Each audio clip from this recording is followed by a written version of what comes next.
வாழ்க வையகம், வாழ்க வளமுடன். அறிவேதான் தெய்வம் என்றார் தாயுமானார்.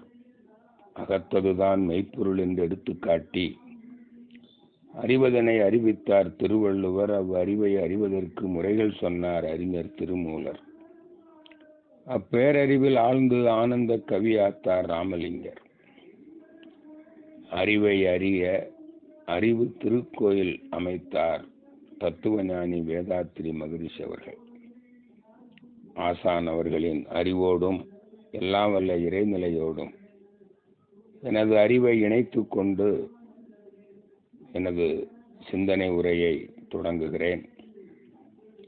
நல்லதொரு சிறப்பு நிகழ்ச்சியை சிறப்பாக நடத்தி கொண்டிருக்கும் உலக சமுதாய சேவா சங்கத்தின் சென்னை மண்டல தலைவர், செயலாளர், துணைத் தலைவர்கள் மற்றும் இந்த நிகழ்ச்சியை நடத்துவதற்கு தொண்டாற்றி கொண்டிருக்கின்ற அருள் தொண்டர்கள், பேராசிரியர்கள் அனைவரையும், இந்த இணைப்பிலே கலந்து கொண்டிருக்கின்ற சிந்தனை ஆற்றல் மிக்க சகோதர சகோதரிகள் அனைவரையும் பெருமதிப்போடு வணங்கி வாழ்த்தி வரவேற்று,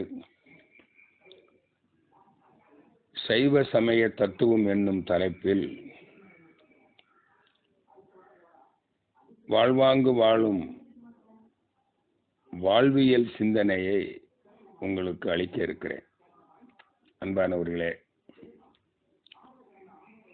நம்ம எல்லோருக்கும் ஆறாவது அறிவு இருக்கிறது. அதாவது மனிதன் ஆறாவது அறிவோடு பிறந்திருப்பவன். இது எல்லாருக்கும் தெரியும். ஆறாவது அறிவுன்னா என்ன? 5 புலன்களுக்கு மறைவாக இருக்கிற ஒன்றை, அதுதான் எதுன்னு சொல்லியிருக்கிறாங்க எல்லாரும்? தெய்வம், மெய்ப்பொருள். ஏனென்றால் இந்த 5 அறிவால அறிகிறோம் பாருங்க. நிலம், நீர், நெருப்பு, காற்று, வெண். அதை அழுத்தம், ஒலி, ஒளி, சுவை, வாசனையா அறிகிறோம் அல்லவா? அறிந்து இன்புறுகிறோம் அல்லவா? இதுதான் 5 அறிவு. இதற்கு மூலமான ஒன்று இருக்கிறது. இது இந்த 5ம் தோன்றுகிறது, இயங்குகிறது, மறைகிறது. இப்படி தோன்றுவது எது? இதற்கு மூலம் எது? காரணப்பொருள் எது? அது ஒன்று இருக்கிறது. அது மெய்ப்பொருள். அது மாறாதது, அழியாதது. இது அழிந்து போகும் பொய். பஞ்சபூதங்கள் பொய். இதுக்கு மூலமா ஒண்ணு இருக்குது. இது எல்லாருக்கும் தெரியுங்க. இத்தனை பேர் இந்த இணைப்புல இருக்கிறீங்க. தெய்வம்னு ஒண்ணு இருக்கு, எல்லாருக்கும் தெரியும். இதுல இப்போ வேதாத்திரியத்துக்கு வந்தவங்க, அவங்களுக்கெல்லாம் அது எதுன்னு தெரியும். அது சுத்த வெளி. அறிவும் ஆற்றலும் அதனுடைய தன்மை, அது கும்மிருட்டு அப்படின்னு உங்களுக்கு தெரியும். சிலருக்கு தெரியாம இருக்கலாம். இவன் புதுசா யாராவது வந்திருப்பீங்க இப்ப இந்த இணைப்புல இருக்கிறவங்க. அதை பற்றி அறியணும், அதை விளங்கிக் கொள்ளணும். அதுக்கப்புறம் அதை உணரணும். அதாவது முதல்ல விளங்கிக் கொள்வது, சிந்தித்து விளங்கிக் கொள்வது. அதான் 6வது அறிவு. அப்ப 6வது அறிவு என்பது சிந்தனை அறிவுன்னு கேள்விப்பட்டிருக்கீங்கல்ல? அப்படித்தானே சொல்றோம். அப்ப அது எது? இந்த பஞ்சபூதங்களுக்கு மூலமான, அதுதானே தெய்வம்னு சொல்றோம், கடவுள்னு சொல்றோம். God, generator, operator, deleter. உலகம் யாவையும் தாமுல ஆக்கலும் நிலைவிருத்தலும் நீக்கலும். எல்லாரும் சொல்றீங்கல்ல முத்தொழிலோன்னு. அனைத்தையும் ஆக்கி இயக்கி காத்து மறைக்கிற ஒன்று இருக்கிறது.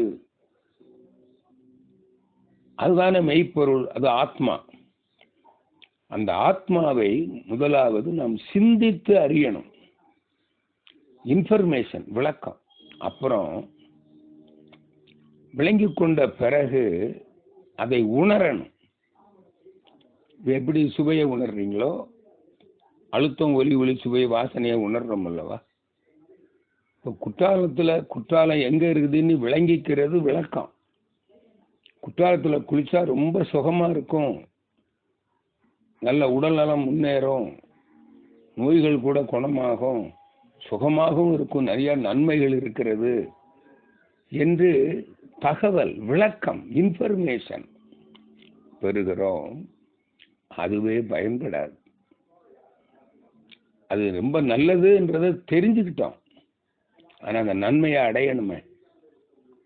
உடலில் சூடெல்லாம் தணிந்துரும், ஒரு வருஷத்துக்கு உனக்கு சூடு சம்பந்தமான நோயே வராது அப்படின்னு சொல்லியிருக்காங்க. குளிக்கும்போது ரொம்ப சுகமாக இருக்கும். இந்த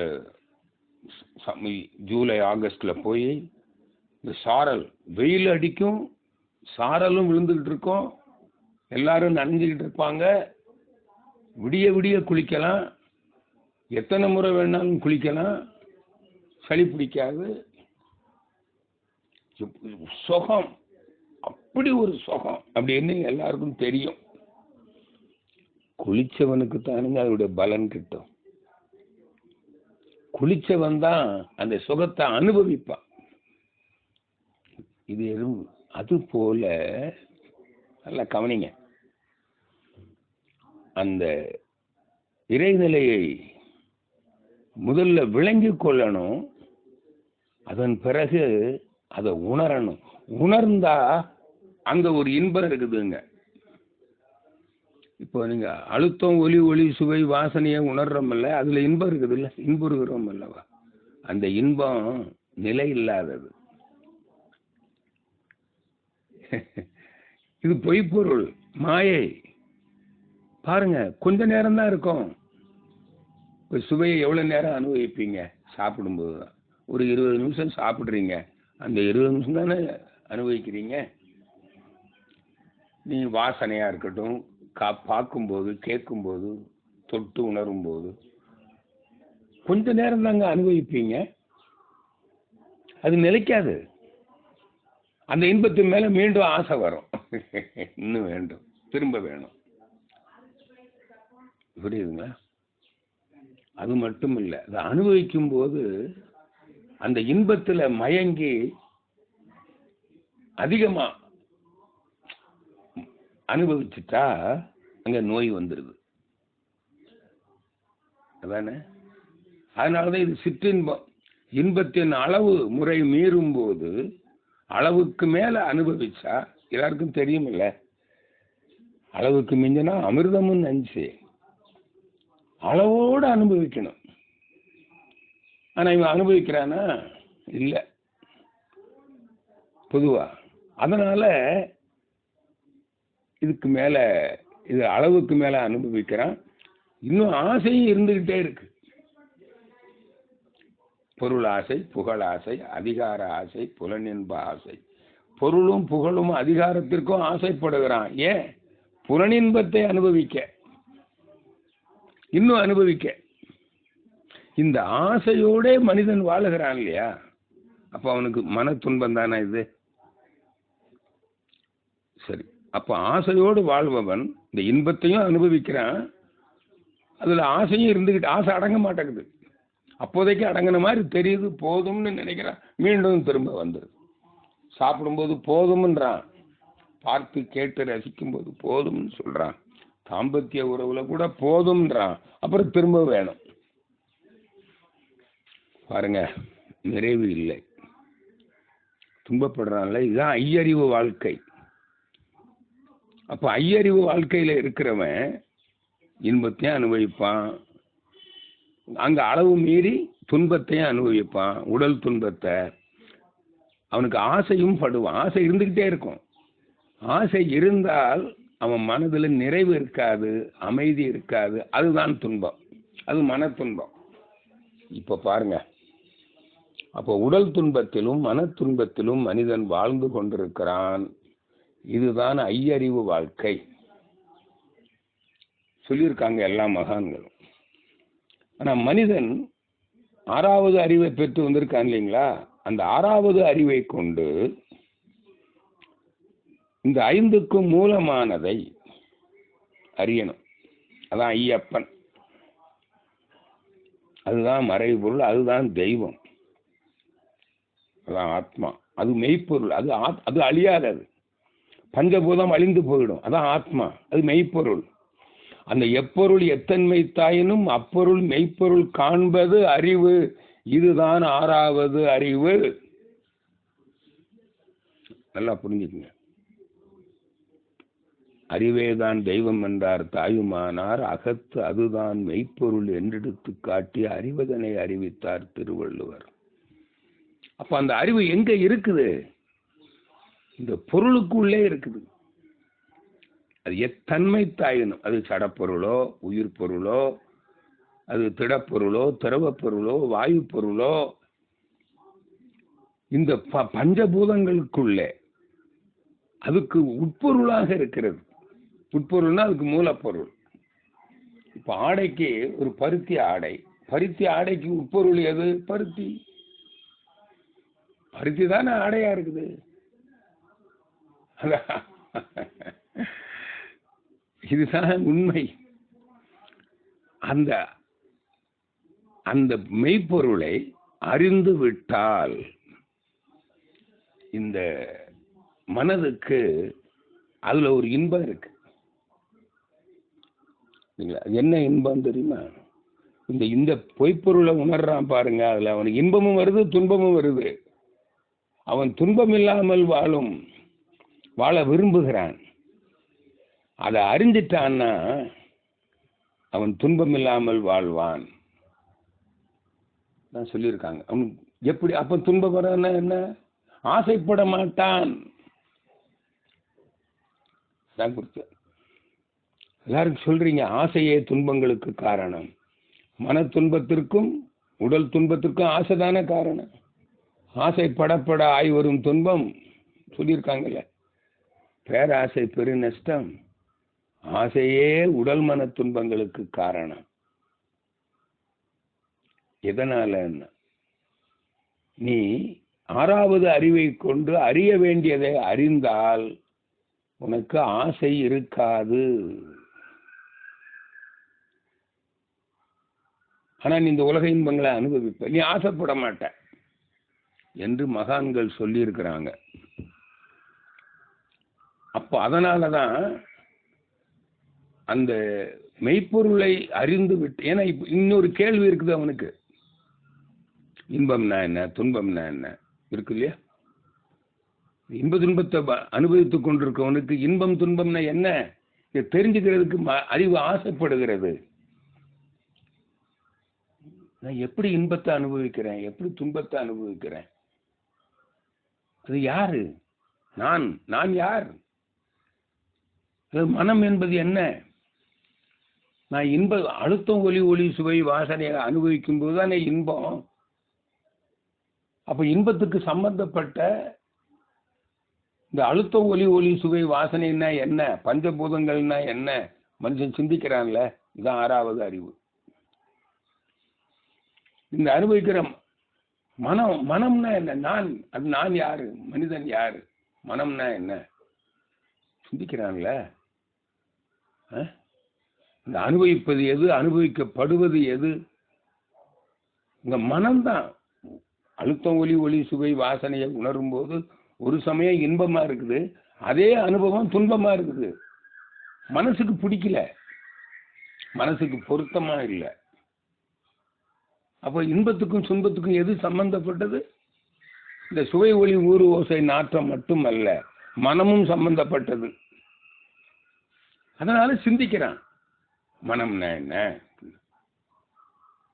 அப்போ அழுத்தம் ஒலி சுவை வாசனை என்ன, மனிதன்னா யாரு, நான் யார், இந்த பஞ்சபூதங்கள் என்பது என்ன கேட்பான்ல. பஞ்சபூதங்கள் இருக்கு, இது என்னது? பூமி என்பது என்ன, சந்திரன் என்பது என்ன, சூரியன் என்பது என்ன, நட்சத்திரங்கள் என்பது என்ன? இதைத்தான் இப்பதான் இயற்கையை பற்றி ஆராயிறான். இதான் இயற்கை. இயற்கையை பற்றி மனிதன் சிந்திப்பான். What, how, why, what it is, how it is, why it is. அப்படி சிந்திக்கிற அறிவு இருக்குது இல்ல, அதுதான் ஆறாவது அறிவு. அதுதான் இதை அறிவதற்கு. பாருங்க, அப்ப மனம்னா என்ன, சுவை ஒளி ஊறு ஓசை நாற்றம்னா என்ன, பஞ்சபூதம்னா என்னன்னு சிந்திக்கும் போது எது பஞ்சபூதமாக இருக்குது என்பதை அவன் அறிந்து கொள்வான். அதுதான் ஆத்மா.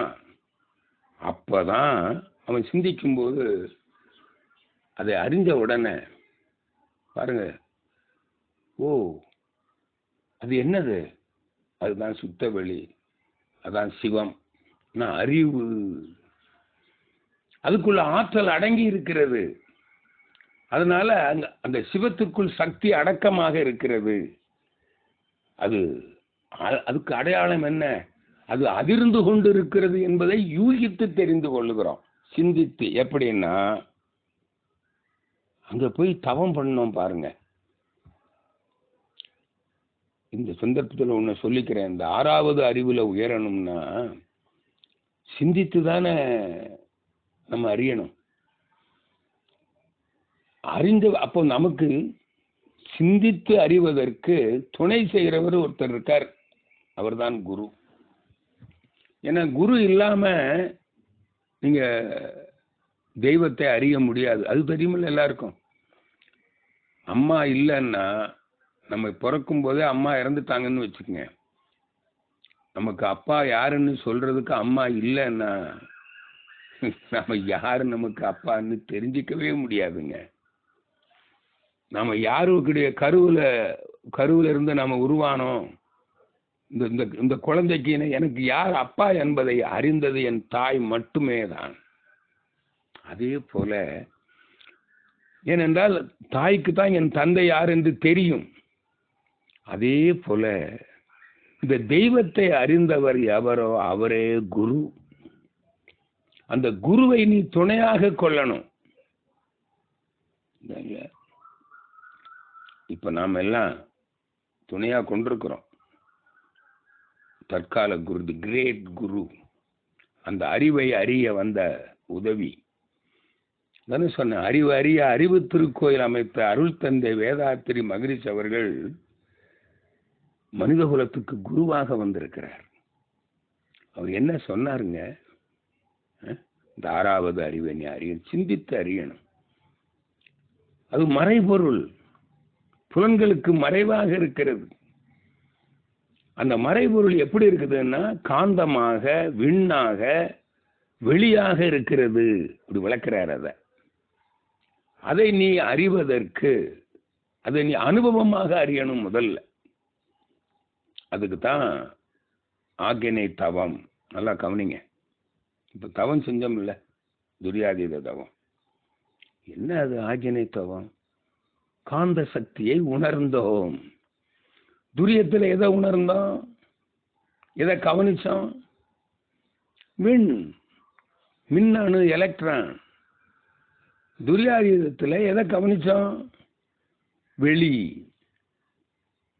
அந்த வெளியை தான் அவர் சொல்றார் மகரிஷி. பாருங்க, இந்த தவத்தை குரு கத்து கொடுக்கிறார். தவம் தீட்சை கொடுத்து, ஆக்ஞை தீட்சை, துரிய தீட்சை, துரியாயுத தீட்சை, அப்படியே கவனி, இருள கவனி, இருள கவனின்னு சொல்லி அப்புறம் சொல்றாரு, நீ கவனிச்ச பத்தியா இருளு, அது என்னதுன்னு நினைக்கிற? அதுதான் மதங்கள்ல சொல்லப்பட்டிருக்கிற தெய்வம். எல்லா மதத்திலையும் நிலையான பொருள், மெய்ப்பொருள், ஆத்மா. அதுதான் அனைத்தையும் ஆக்குகிறது. அப்ப ஆக்குறதுக்கு அதுக்கு அறிவு வேணும்.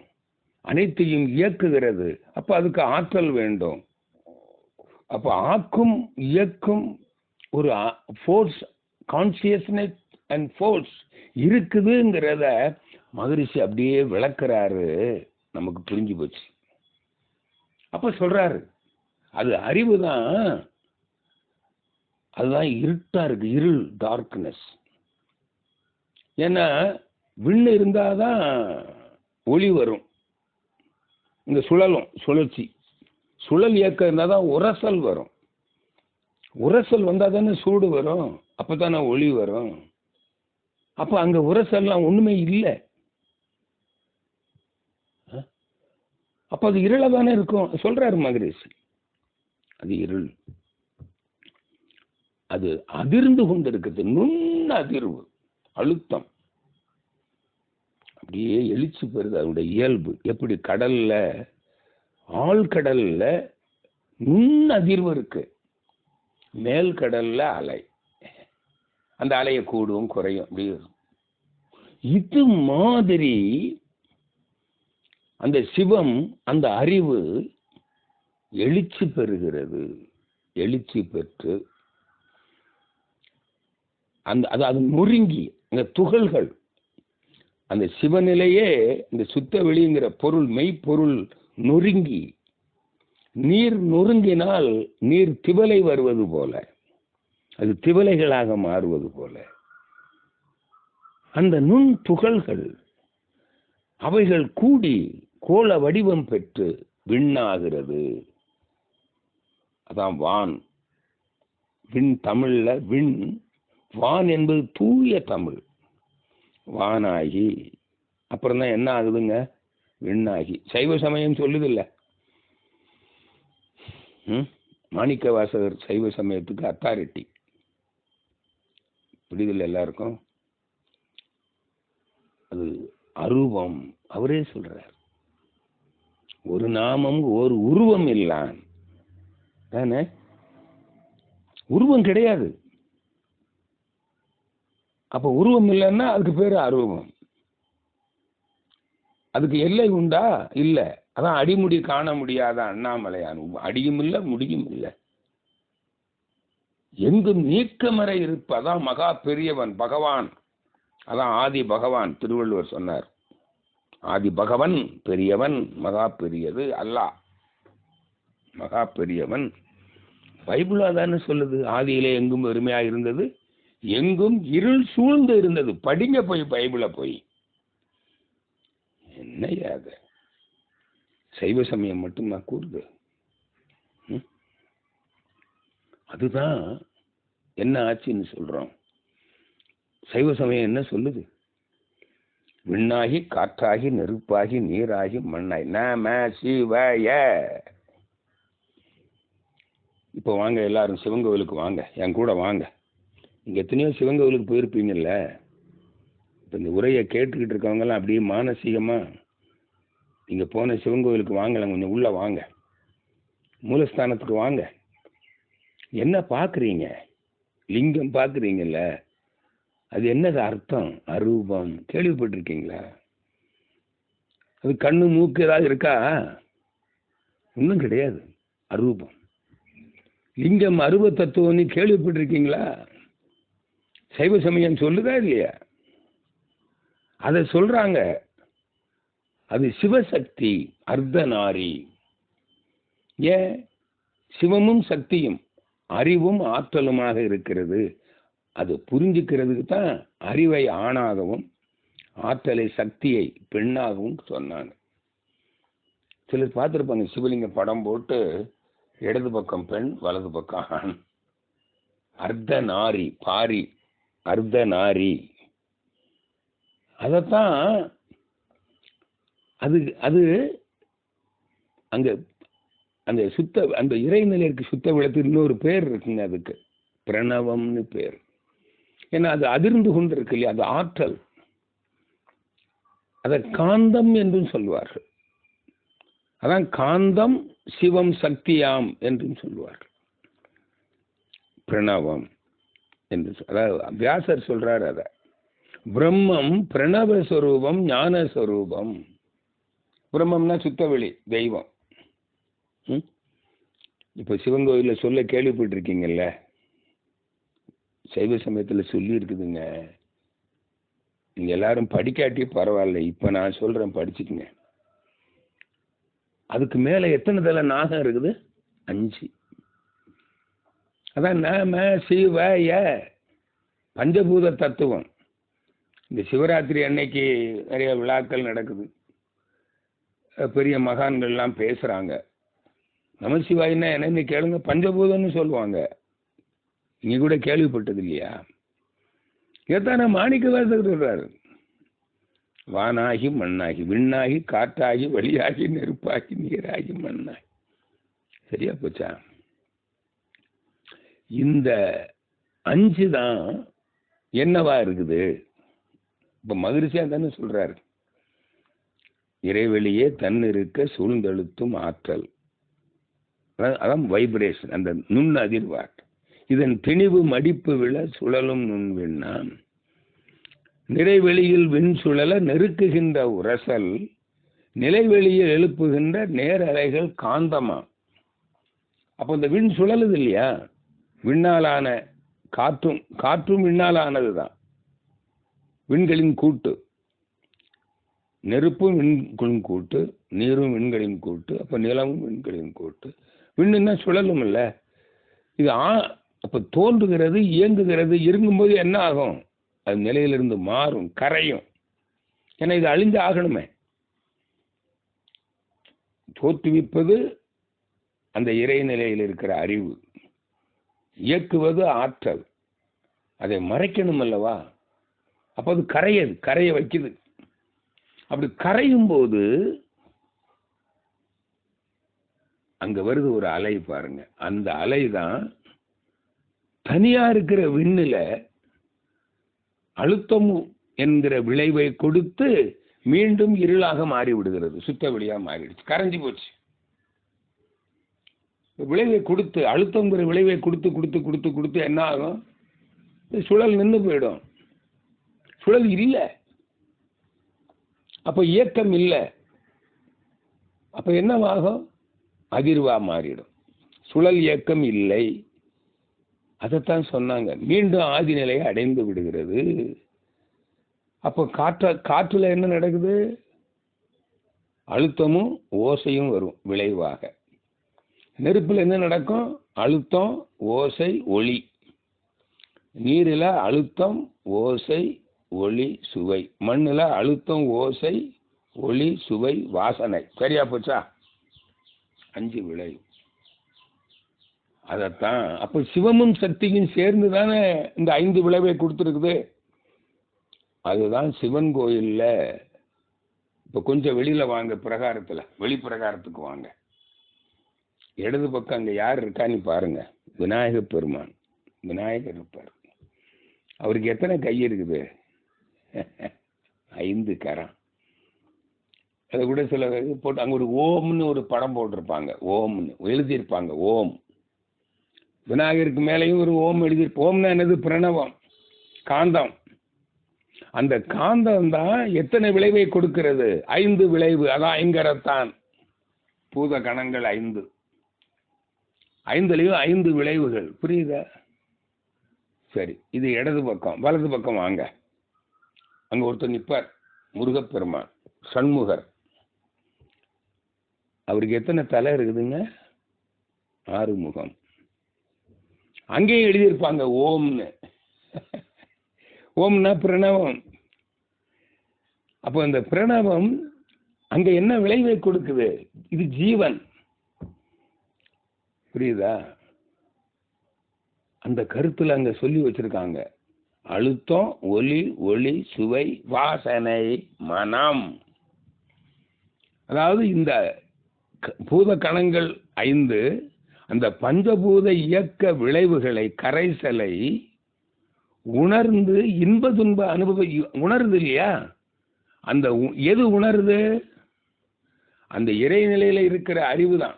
அங்க இறைநிலையில நல்லா கவனிங்க, சுத்த வெளி அறிவாகவும் இருக்கிறது, ஆற்றலாகவும் இருக்கிறது. ஆற்றல் பஞ்சபூதமாகவும், ஆற்றல் விண்ணாகவும், அழுத்தம், ஒலி, ஒளி, சுவை, வாசனையாகவும் இருக்கிறது. அதை அந்த சுத்த வெளியில் இருக்கிற அறிவு உணர்கிறது. இப்படி அழுத்தம், ஒலி, ஒளி, சுவை, வாசனையை உணரும் அறிவுக்கு பெயர் மனம். புரிஞ்சு போச்சா? இதோட முடிஞ்சு போச்சு. இதாங்க தத்துவம். இதுதான் மனித உருவம். அங்க நடராஜர்னு ஒன்று வச்சிருப்பாங்க.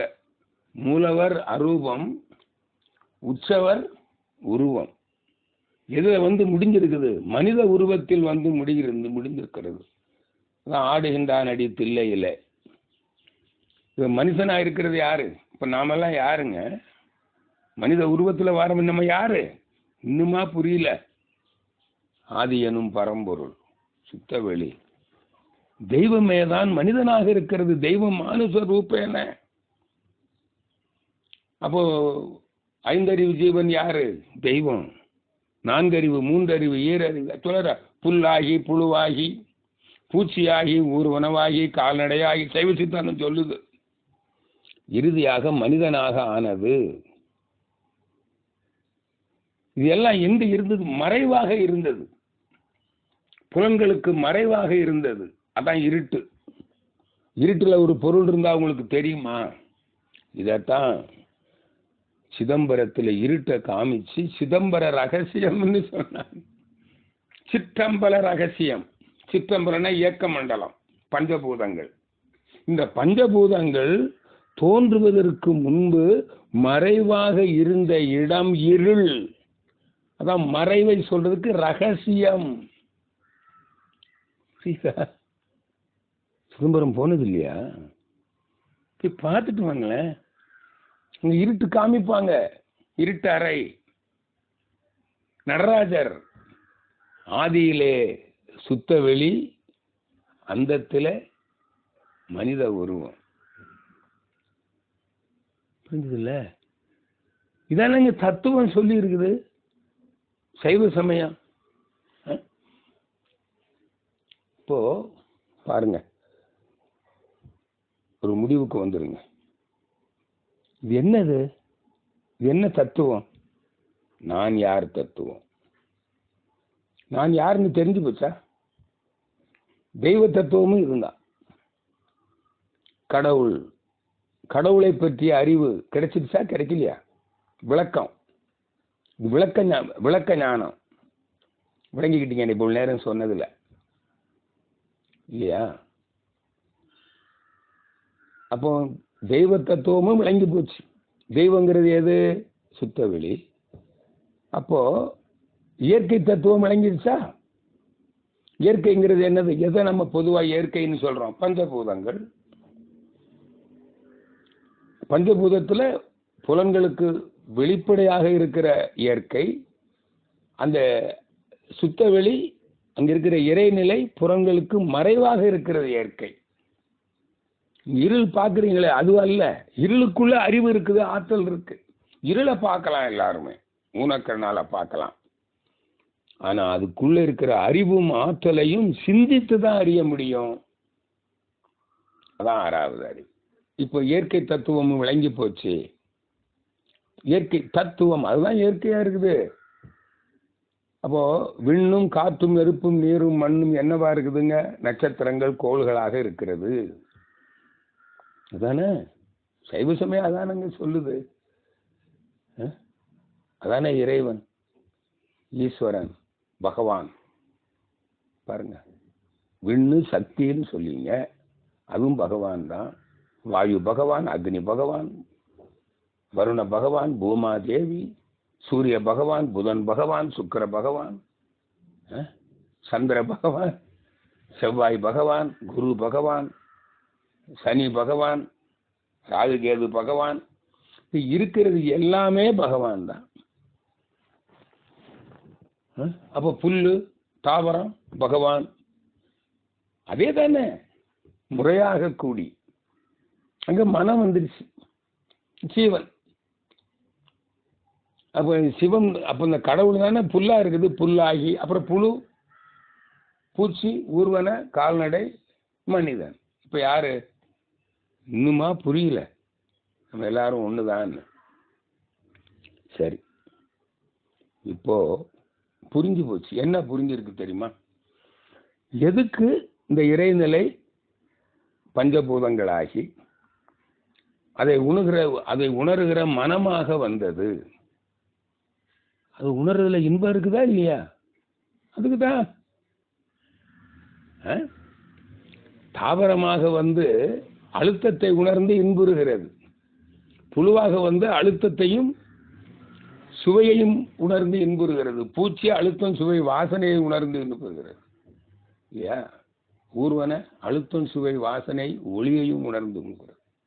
கால்நடைகள் அழுத்தம், சுவை, வாசனை, ஒளி, ஓசையையும் உணர்ந்து இன்புறுகிறது. மனிதன் இந்த ஐந்தையும் உருமாற்றி தரம் மாற்றி அழகுபடுத்தியும் சிறப்பாக உணர்றான். இப்படி உணரும் போது அவனுக்கு இந்த ஆறாவது அறிவுன்னு ஒண்ணு இருக்கு. தன்னை அறிகின்று இன்புறுகிற ஒரு ஆற்றல் உள்ள அடங்கி இருக்கு. ஆனா இந்த இன்பத்தை அனுபவிக்கும் போது அவன் உருமாற்றி தரம் மாற்றி அழைக்கப்பட்டு அதுல மயங்குறான். மயங்கும் போது துன்பம் வருது. துன்பம் வரும்போது அவனே சிந்திக்கிறான். அப்படி சிந்தித்து விட்டானே ஆனால் அதுதான் ஆறாவது அறிவு. சிந்திக்கிறான். இன்பம்னா என்ன, துன்பம்னா அந்த சிந்தனை அறிவை கொண்டு, அப்ப இன்பம்னா என்ன, துன்பம்னா என்ன, அழுத்தம், ஒலி, ஒளி, சுவை, வாசனை என்ன, அது நான் யார் அப்படின்னு சிந்திச்சிருவான்ல. அப்படி சிந்தித்து விட்டானே ஆனால் அவன் தன்னை அறிந்து கொள்ளுகிறான். தன்னை அறிந்த உடனே அவனுக்கு இன்பம்ங்கிறது என்னன்னு தெரிஞ்சிருச்சு, துன்பம்னா என்னன்னு தெரிஞ்சிருச்சு. எப்படி துன்பம் வந்தது? நான் அந்த இன்பத்துக்கு ஆசைப்படுகிறேன் அல்லவா. எப்படி ஆசைப்படுறேன்? அனுபவிக்கும் போது இப்பவே வேணும், இன்னும் வேணும். பிறர் அனுபவிக்கிற இன்பத்துக்கும் நான் ஆசைப்படுறேன். இறைவனை அறியாதவன் தன்னோடு வாழுகிற அனுபவிக்கிற சக மனிதர்களை வேறாக நினைக்கிறான். அவன் யாருன்னு தெரியலையே. அவனுக்கு மனிதன் யாருன்னு தெரியாதனால ஆறாவது அறிவுல உயராதவன் சக மனிதர்கள் அனுபவிக்கிற இன்பத்துக்கு இவன் ஆசைப்படுவான். அவனுக்கு பயம், செத்து போயிட்டா அனுபவிக்க முடியாது. அதனால அவனுக்கு மரண பயம் வேற இருக்குது இல்லையா. அப்படி அனுபவிக்கிற காலத்துல இன்னும் வேண்டும், எனக்கே வேண்டும். அதுதான் என்ன வருதுங்க, ஆசை இருக்குது. இவன் அறிந்து விட்டானே ஆனால் நான் யாரு, ஆத்மா, நான் அழியாதவன், எனக்கு அழிவு இல்லை. நான் நினைச்சுக்கிட்டேன், நான் உடல்னு நினைச்சுக்கிட்டு நான் அழிஞ்சு போயிடுவேனே நினைச்சுட்டா ஆசைப்படுறான். அழிஞ்சு போயிட்டா அனுபவிக்க முடியாதேன்னு. இல்லை, நீ ஆத்மா, அழிவற்றவன். இந்த ஆத்மாதான் அனுபவிக்குது, உடல் அல்ல. இது தெரிஞ்சிட்டேன்னா சக மனிதர்கள் அனுபவிக்கிற இன்பத்தை நீ பார்க்கிற, அது யாரு அனுபவிக்குது? அந்த உடலை அனுபவிக்குது ஆத்மா. அந்த ஆத்மா என்பது இறைநிலை, அதுதானே எல்லோரிடம் இருக்கிறது. அப்ப எல்லா உடலையும் நான் தானே அனுபவிக்கிறேன்.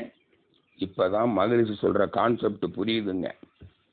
நீ இன்பத்தை அனுபவித்து கொண்டே, இன்பத்துக்குள் இருந்து கொண்டே நீ இன்பத்தை தேடுகிறாய், நாடுகிறாய், ஆசைப்படுகிறாய், பேராசைப்படுகிறாய்.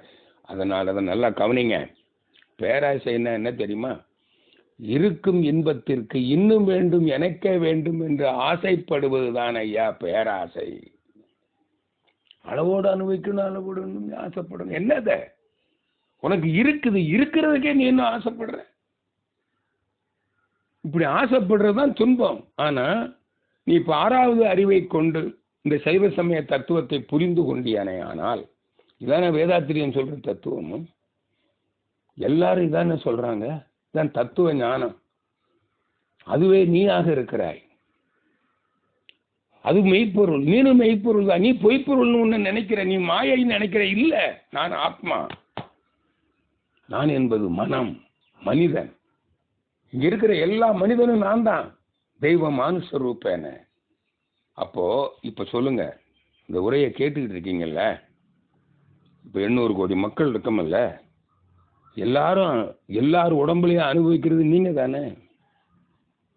இது தெரிஞ்சா நீங்க ஆசைப்படுவீங்களா? உங்களுக்கு மரணமும் கிடையாது. ஏன்னா இப்ப இன்னைக்கு பிறக்கிறது யாரு? உலகம் உள்ள, இந்த பிரபஞ்சம் உள்ள அளவும் உலகம் உள்ள அளவும் நீங்க அனுபவிச்சுட்டு தானே இருக்கிறீங்க. அதனால இப்ப அனுபவிக்கும் போது இப்பவே வேணும்னு ஏன் ஆசைப்படுற? ஒரு ஹோட்டலுக்கு போற, சாப்பிடுற, நினைக்கிறான் இனி நாளைக்கு வருவோமோ வரமாட்டோமோ, நாளைக்கு இருக்குமோ இருக்காதோ, இப்பவே நல்லா சாப்பிட்டுருவோம் அப்படின்னு அதிகமா சாப்பிடும்போது தானே நீ இன்பத்தை அதிகமா அனுபவிக்கிற. அது மாதிரி நீ சுபை இன்பமா இருந்தாலும் சரி, பால் உறவு இன்பமா இருந்தாலும் சரி, வேற பார்த்து கேட்டு அனுபவிக்கிற புலனின்பம் எதுவாக இருந்தாலும் பொருளுறவு பாலுறவு இன்பத்தை அனுபவிக்கும் போது என்ன சொல்லுவாங்க தெரியுமா? ஒரு பழமொழி, கிணத்து தண்ணியை வெள்ளமாப்பா கொண்டு போகுது, இருக்குமாப்பா உலகம் உள்ளளவும் இருக்குமாப்பா, நீ என்னாலும் நீனும் இருப்பாப்பா, ஏன் இப்பவே அதிகமா ஆசைப்படுற? இல்ல புரியுதா தத்துவம்? அப்படி ஆசைப்படலைன்னா அவனுக்கு மன துன்பமும் இல்லை, உடல் துன்பமும் இல்லை. இப்பதான் புரியுது, ஆசையே உடல் மன துன்பங்களுக்கு காரணம். அப்போ ஆசையற்ற நிலையில இந்த உண்மை புரிஞ்சுக்கிட்டா, இந்த இயற்கை தத்துவம் புரிஞ்சுட்டா, சைவ சமய தத்துவம் புரிந்து கொண்டால், வேதாத்திரியம் புரிந்து கொண்டால், இயற்கை தத்துவத்தை புரிந்து கொண்டால், இறை தத்துவத்தை புரிந்து கொண்டால், இப்ப சொல்லுங்க, நான் உங்களை கேட்கிறேன், நீங்க எப்படி வாழ்வீங்க? இந்த உலக இன்பங்களை அனுபவிக்கத்தான் வந்திருக்கிறோம், எல்லாரும் அதுக்கு தான் வந்திருக்கிறோம். அதுக்கு பொருள் வேணும், உயிர் வாழ்றதுக்கு பொருள் வேணும் அல்லவா? சர்வைவல், உணவு உடை உறைவிடம் வேணும், ஈட்டணும் அல்லவா? உலக இன்பங்களை உயிர் வாழ்வதற்கும் இந்த புலன் இன்பங்களை அனுபவிப்பதற்கும் பொருள் வேணும் அல்லவா?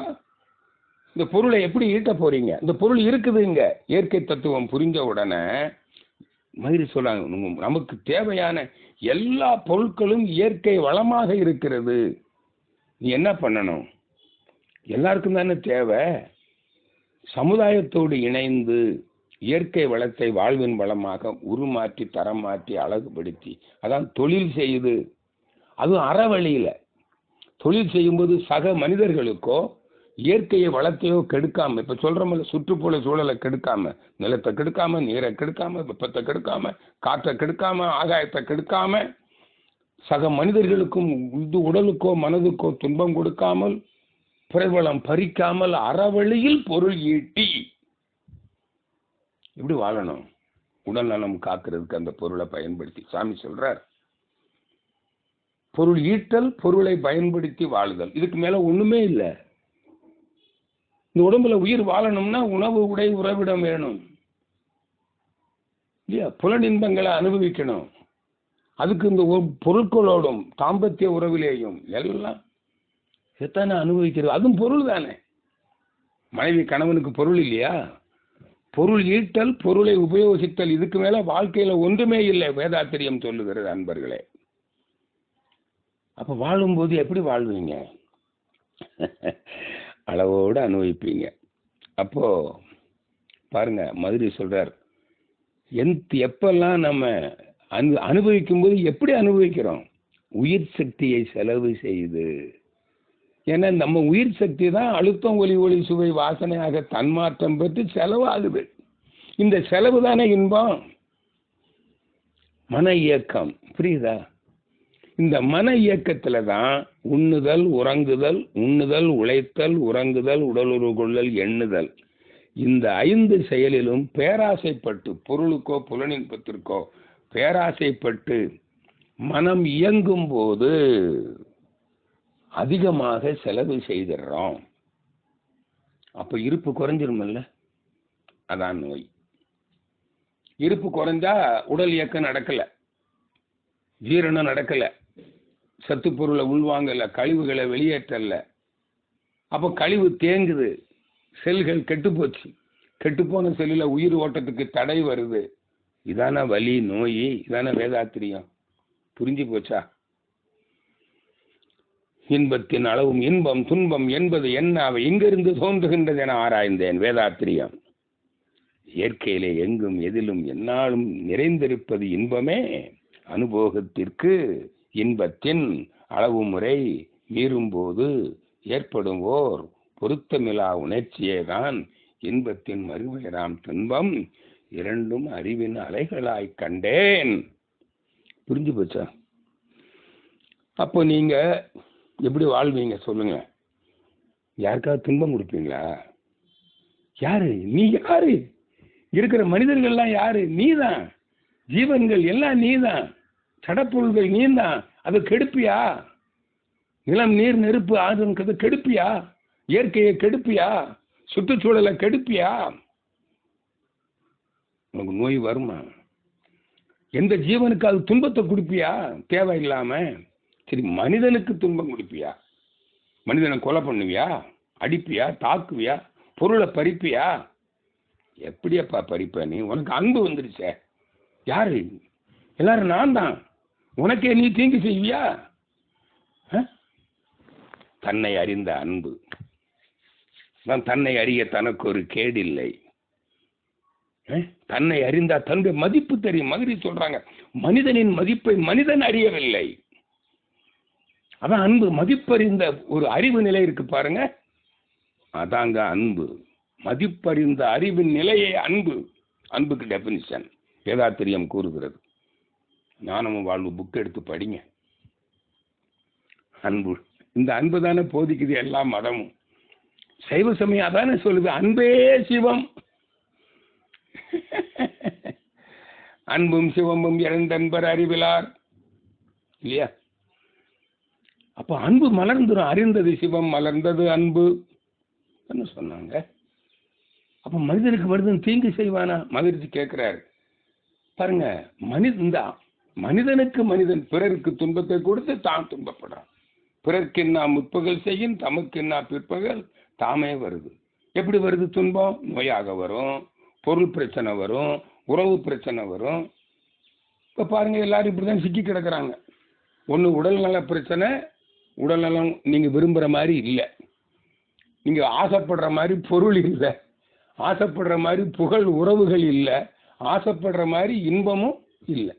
இன்னும் ஆசை இருந்துகிட்டே இருக்கு. உடல்நலம் வேணும், சரி உடல்நலம் வந்துருச்சு. சில காலங்களில் உடல்நலத்தோட வாழ்றோம். பொருள், உனக்கு பொருள் போதுங்கிற மன நிறைவு வந்துருச்சா? மன நிறைவு வரலன்னா அப்ப நீ ஆசையில் தானே இருக்கிற. பொருள் புகழ் செல்வாக்கு புலனின்பம் நான்கிலே புகுந்து அழிந்தி மனித மனம் புண்ணாய் வருந்துகிறது அல்லவா? இதான மன துன்பம். நீ ஆன்மாவை அறிஞ்சிட்டு தன்னை அறிஞ்சிட்டா ஏது உனக்கு மன? தன்னை அறிய தனக்கு ஒரு கேடு இல்லை. பாருங்க, ஆசைதான் துன்பத்திற்கு காரணம்.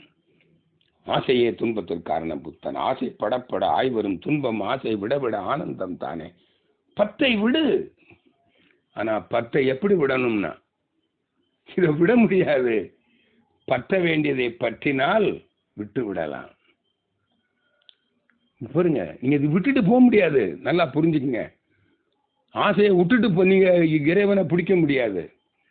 இறைவனை பிடித்தால் ஆசையை போயிடும். பற்றுக பற்றத்தான் பற்றினை. பற்றுதுன்னா என்ன? அதோடு இணைந்து விடு. நீ அதுவோடு இணைந்து விட்டால் நீ அதுவாக மாறி விடுவாய். ஆறு கடலோடு இணைந்து விட்டால் அதுபோல. பாருங்க, அதுக்கு தாங்க தவம், இணைதல், யோகா. பற்றுக பற்றத்தான் பற்றினை அப்பற்றை பற்றுக பற்று விடற்கு. இது விடணும்னா நீ அதை பிடி, அதோடு இணைந்து விடு. விட்டுடலாம். எல்லாரும் சொல்லிடுங்க, ஆசையை விட்டுட்டாதான் கடவுள்கிட்ட போகலாம். இந்த கருத்தை தூக்கி வங்காள விரிகுடாவில் தூக்கி போடுங்க. புரியாமல் பேசுகிறார்கள். வள்ளுவம் சொல்லுகிறது. அதுதான் மதுரை சொன்னாங்க. இறைநிலையோடு எண்ணத்தை கலக்க விட்டு ஏற்படுவோர் அமைதியிலே விழிப்பா நிற்க நிறைநிலையே தானாக உணர்வதாகும். நித்தம் நித்தம் உயிருடலில் இயங்கு மட்டும் உறைந்து உறைந்து இந்நிலையில் பழகிக்கொள்ள உலக இன்பங்களிலே அளவு கிட்டும்.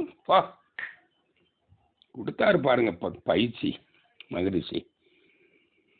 அதுக்கு தான் அந்த துரியாதீத தவம். இத பாருங்க, அப்ப இணையணும் அல்லவா? முதல்ல விளங்கிக்கணும். துரியாதீத தவம் கொடுத்தது விளக்க ஞானம் பெறுவதற்கு முதல்ல.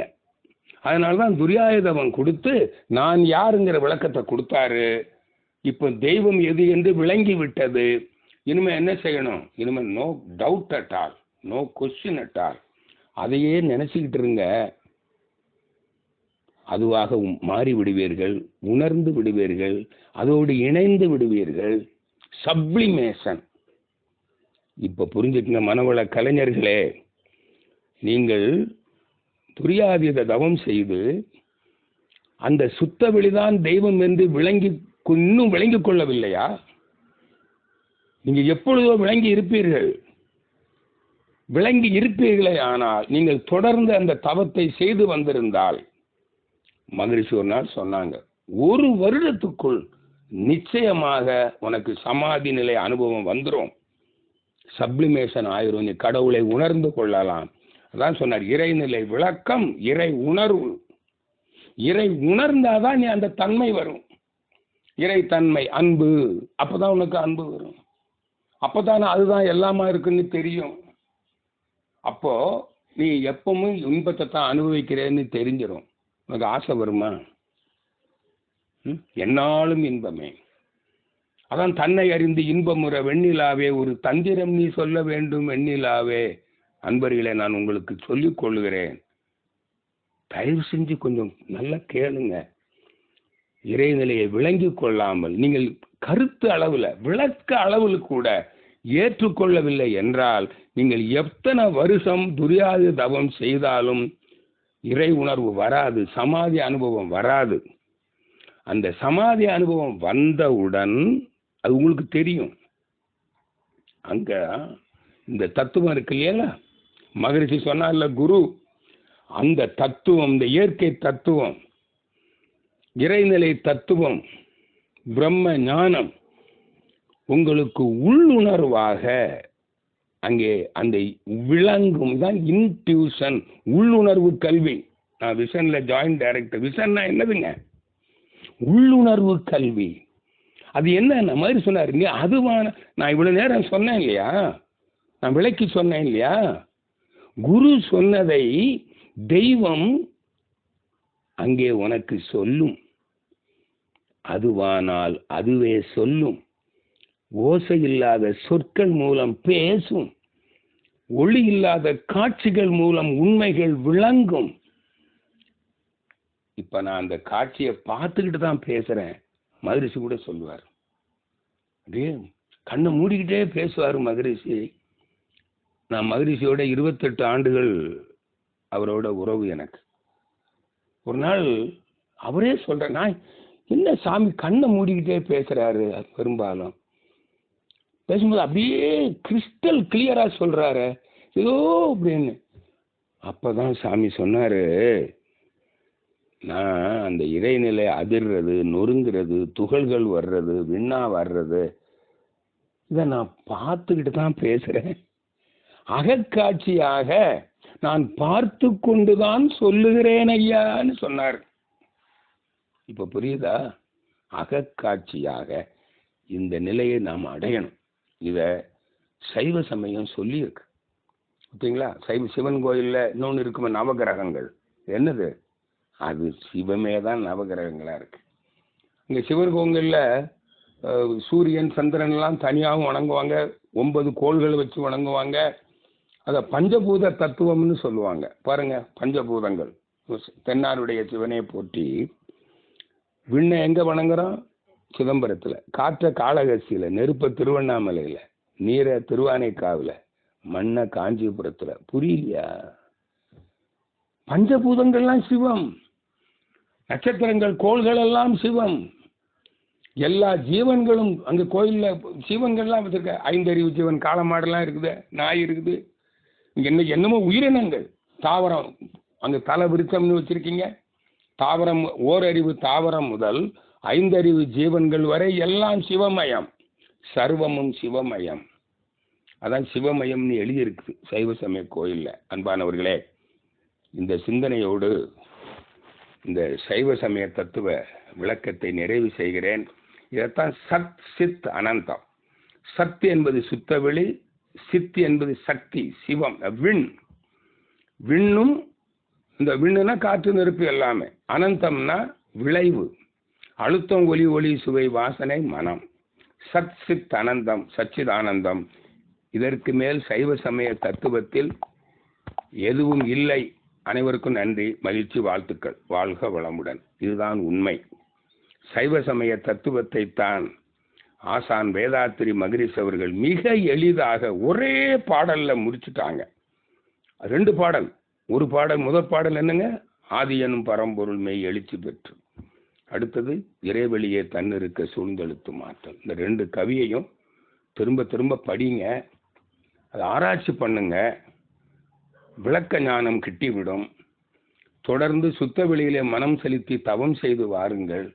ஒரு நாள் நொடிப்பொழுதில் நாம் இறைவனாக மாறிவிடலாம். சிவன் சிவமாகிவிடும், சமாதி நிலை கிட்டும் என்று கூறி நல்லதோர் வாய்ப்பளித்த உங்கள் அனைவருக்கும் மீண்டும் எனது நன்றியையும் மகிழ்ச்சியையும் தெரிவித்து நிறைவு பெறுகிறேன். அனைவருக்கும் நன்றி, மகிழ்ச்சி, வாழ்த்துக்கள்.